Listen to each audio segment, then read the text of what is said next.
Welcome to Luca is a Billionaire, where the only thing I invest in is your answers. You'll start by ensuring the phone is ready.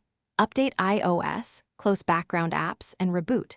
Once done, go to Settings and temporarily turn off Reduce Motion so system animations are active. Now enable Reduce Transparency and Lower Visual Clutter. These reduce GPU load without disabling motion entirely. Make sure Low Power Mode is off while testing, because it throttles performance and masks real changes. This prepares a clean baseline, so your subsequent adjustments will show real, measurable improvements in animation smoothness. Next, focus on reducing active workload. Turn off background app refresh for resource-heavy apps and remove unnecessary widgets from home screen and Today View to cut constant redraws. Once done, switch to a static wallpaper.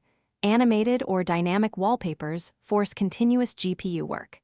Make sure transparency and blur effects are minimized in accessibility options.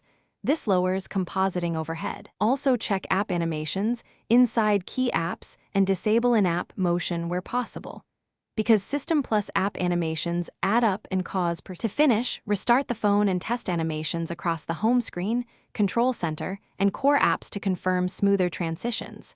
If you still notice stutter, make sure battery health isn't severely degraded.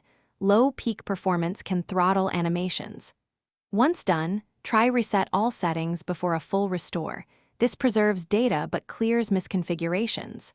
If problems persist, consider professional diagnostics. Thermal throttling or a failing GPU can mimic software lag and require hardware repair to restore consistent animation smoothness.